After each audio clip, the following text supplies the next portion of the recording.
सो hi friends, welcome back friends. यहाँ पे Cello World का आईपीओ जो लिस्ट होने वाला था 9 नवंबर को, अब यहाँ पे लिस्ट होने वाला है 6 नवंबर को। देखिए नया नोटिस यहाँ पे निकल के आया है एक्सचेंज की तरफ से, जिसमें है कि 6 नवंबर मंडे 2023 को यहाँ पे इसकी लिस्टिंग होने वाली है। पहले इसकी लिस्टिंग की डेट थी 9 नवंबर की, अब इसकी लिस्टिंग की डेट यहाँ पे चेंज हो गई है। देखिए यहाँ पे 6 November the equity shares of the Cello World Limited shall be listed. तो ये एक नया नोटिस आया आज 3 तारीख को, जिसके अकॉर्डिंग यहाँ पे 6 तारीख को, यहाँ पे 6 तारीख यानी मंडे को यहाँ पे लिस्टिंग होने वाली है। अब देखिए जिनको आईपीओ अलॉट हो गया है उनको लिस्टिंग वाले दिन यानी कि 6 नवंबर को क्या स्ट्रेटेजी अपनानी चाहिए वो आपको इस वीडियो के अंदर शॉर्ट में आपको बताने वाला हूँ। यानी आपको मैक्सिमम से मैक्सिमम प्रॉफिट हो, अगर आपको अलॉट हो गया तो वेल एंड गुड है, क्योंकि ग्रे मार्केट अच्छा है, कंपनी अच्छी है। अब यहाँ पे कितना प्रॉफिट हो सकता है और ये आपको क्या स्ट्रेटेजी लगानी है इस आईपीओ को लेके, वो मैं आपके साथ में शेयर करने वाला हूँ। तो सबसे पहले मैं आता हूँ इसकी कंपनी के ऊपर आता हूँ, कंपनी की प्रोफाइल के ऊपर। तो देखिए कंपनी एक अच्छी कंपनी है, ब्रांड अच्छा है कंपनी का। जो भी आइटम्स होते हैं घरेलू आइटम्स, उनके अंदर जो स्टेशनरीज हो गई, उन सब के अंदर सेलो के प्रोडक्ट्स बहुत ज़्यादा पाए जाते हैं घरों में भी। ठीक है, मेन प्लस पॉइंट ये है कि कंपनी यहाँ पे जो है प्रॉफिट मेकिंग कंपनी है। कंपनी ने कभी यहाँ पे लॉस नहीं किया। देखिए आप देख सकते हैं यहाँ पे कंपनी का प्रॉफिट आफ्टर टैक्स देख सकते हैं, यहाँ पे प्रॉफिट मेकिंग कंपनी है। प्रॉफिट भी अच्छा खासा यहाँ पे बढ़ा है कंपनी का, यानी कि कंपनी लॉस मेकिंग नहीं है। यानी कंपनी वाइज देखें तो कंपनी यहाँ पे हमें लिस्टिंग के हिसाब से और लॉन्ग टर्म के हिसाब से यहाँ पे ठीक दिखाई दे रही है। अब जान लेते हैं ग्रे मार्केट में क्या चल रहा है। तो यहाँ पे आ जाते हैं हम ग्रे मार्केट पे।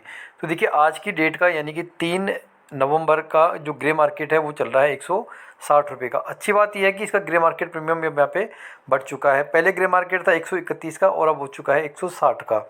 ठीक है, इसके अकॉर्डिंग हम यहाँ पे प्रॉफिट देख लेते हैं, कैलकुलेट करके कितना प्रॉफिट हो रहा है।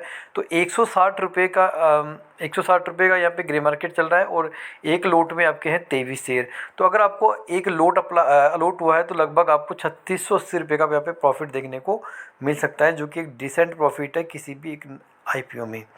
ठीक है, अब आपको क्या स्ट्रेटेजी लगानी है। देखिए अगर आप लॉन्ग टर्म के हिसाब से इसको रखना चाहते हैं तो आप रख सकते हैं, वो आपके ऊपर डिपेंड करता है। कंपनी अच्छी है, कोई दिक्कत नहीं है, आप लॉन्ग टर्म के हिसाब से इसमें रख सकते हैं। लेकिन यहाँ पे आप अगर हमने केवल लिस्टिंग गेन के लिए यहाँ पे इस आईपीओ के अंदर अप्लाई किया है तो आप यहाँ पे क्या कर सकते हैं, इसके अंदर टोटल है इसके अंदर 23 शेयर्स है। ठीक है, और ये 10 बजे यहाँ पे स्टॉक एक्सचेंज पे ये लिस्ट होने लग जाएगा। इसकी लिस्टिंग तो पहले हो जाती है 9 बजे, लेकिन प्री ओपन मार्केट ओपन होता है, लेकिन 10 AM पे इसकी लिस्टिंग हो जाती है। आप शेयर्स को सेल कर सकते हो, इस शेयर को सेल कर सकते हो और भी क्वांटिटी आप बाय कर सकते हो। ठीक है, 10 बजे मंडे 6 नवंबर को। अब आपको क्या करना है यहाँ पे, अगर आपने को लिस्टिंग गेन के लिए पैसा लगाया है तो आप यहाँ पे देखिए कि इसमें बाइंग या सेलिंग दो ऑर्डर दिखाई देते हैं। आपका जो भी ब्रोकर है उसके अंदर आप देखेंगे बाइंग और सेलिंग के ऑर्डर लग रहे होंगे, जहाँ पे बाई के इधर की तरफ होते हैं और सेलिंग के इधर की तरफ होते हैं राइट हैंड में। ठीक है, सेल के ऑर्डर रेड कलर में होते हैं, बाई के ऑर्डर ग्रीन कलर में होते हैं। अगर सेल के ऑर्डर यहाँ पे बाई के ऑर्डर अगर यहाँ पे ज़्यादा आ रहे हैं, समझना ध्यान से, बाई के ऑर्डर अगर आपके ज़्यादा आ रहे हैं ना, बाई के ऑर्डर ज़्यादा आ रहे हैं, तो इसका मतलब है कि उस आईपीओ को और जो इन्वेस्टर्स हैं बड़े अचानक है वो यहाँ पे और बाइंग कर रहे हैं, यानी कि उस आईपीओ की जो लिस्टिंग प्राइस है वो बढ़ सकती है। ठीक है, इस चीज़ को गौर करना।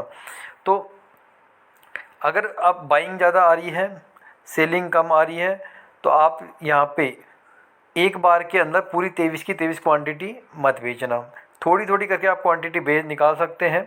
जैसे लिस्टिंग के आसपास आप निकाल सकते हैं, 3 क्वांटिटी निकाल दी। ठीक है, फिर आप देखेंगे बाइंग और सेलिंग का प्रेशर कितना आ रहा है। बाइंग सेलिंग प्रेशर को ध्यान में रखते हुए आपको काम करना है।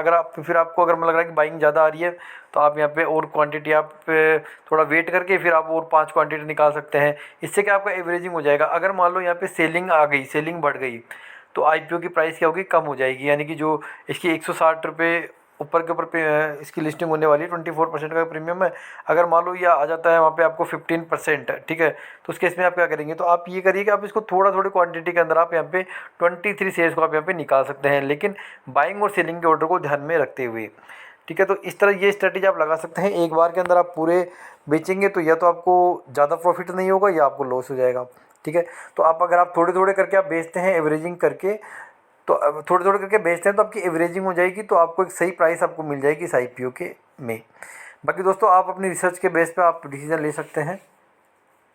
वीडियो अच्छा लगा तो लाइक कर दीजिए, चैनल को सब्सक्राइब कर दीजिए और शेयर करिए। Thanks for watching.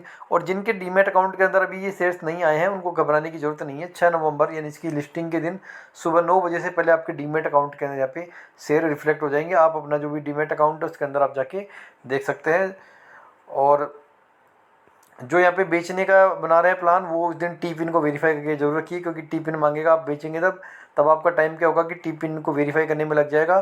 तो आप टी पिन जनरेट करके रखिए, टी पिन को याद करके रखिए, ताकि आप जब भी सेल का ऑर्डर लगाएं तो टी पिन मांगे और आप तुरंत टी पिन डाल के उस ऑर्डर को एग्जीक्यूट कर दें। कई बार क्या होता है कि टाइम हमारा टी पिन डालने में वेस्ट हो जाता है, तब तक शेयर की प्राइस या तो बढ़ जाती है या और कम हो जाती है, तब हम देखते हुए रह जाते हैं। तो टी पिन वगैरह को आप यहाँ पे जनरेट करके रखना। 6 नवंबर को इसकी सुबह 10